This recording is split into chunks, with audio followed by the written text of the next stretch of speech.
Uh, Great start to the season so far. I think for us, we lost quite a few players last year that were pretty significant players for us.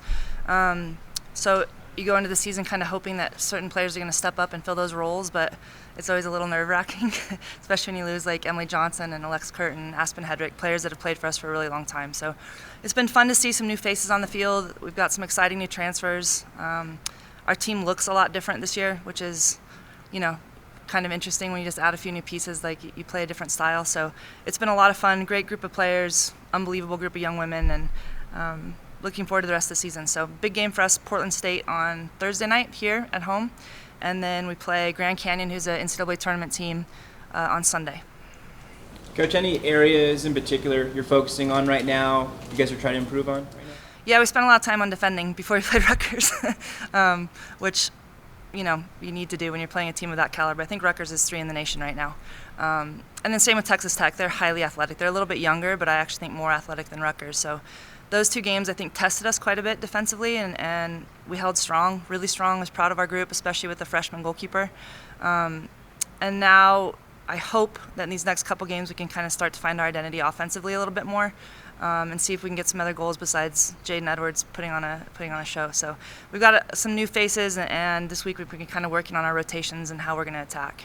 Speaking of Jaden, what do you feel like the girls are learning from Jaden? Just to follow up on Jaden real quick. Yeah, I mean, Jaden's whole goal this year is to have a good time, which I know sounds crazy, but as much as she's put into this program on and off the field, she deserves that, like just to go out and enjoy her 5th year. So I think you just see her playing with a sense of pride and joy, and that's a player that's very proud to represent the state, and she does at an incredible level.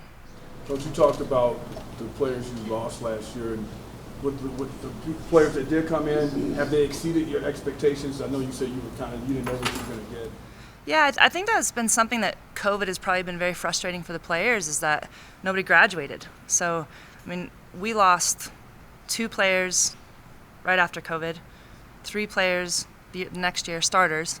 So the opportunity to take a starting position has been highly competitive. Like, you actually have to physically take it from somebody at training. So our training environment's unbelievable, but I'm sure the frustration level of some good players because they haven't been able to see the field, that's all part of it. So they've managed that in a great way. They're working hard while they're waiting, and now that they're getting the opportunity, they're taking it. So as a coach, you love that. Like, you love the players that grind and work and don't complain. And so to see them take the field and play at the level they're playing at, I'm really proud of them. Could you talk about your first match that you have tomorrow, Thursday? Yeah, so Portland State, we played them at home in Portland 3 years ago. But they're a good squad. They play in a good conference. They've had a great start to their season. They're kind of a different style than some of the teams that we've been playing, which will be fun to see. They're not quite as in your face, but they keep the ball very well. They're very possession oriented. So I think for us to have a game that slows down a little bit and lets both teams play will be, different than what we've had so far. You played Rutgers, which at the time was top 10 in the nation. You have Grand Canyon on the schedule, NCAA tournament team. How does the strength of schedule, especially in non-conference, set you up for Mountain West play?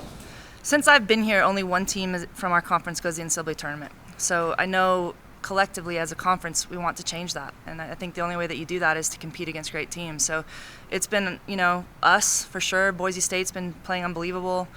San Diego State just got a win over Nebraska. Like, you're seeing the Mountain West really step up, and I think that's something that has to happen. So it's not anything that's individual, it's more collective. Like, we're competing with the best teams in the country, and it's not, certainly not just New Mexico, but our whole conference as a whole, which is exciting.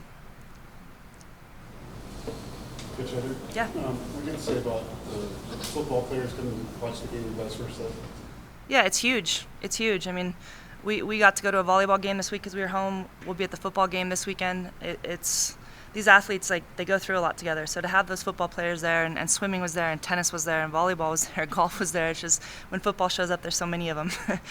So you hear it, but the atmosphere that it creates it just feels magical. I mean, that Rutgers game, when you get to have that kind of experience at this home field with the sandy is turning pink and the volume gets loud, it's such a privilege to be able to be a part of that.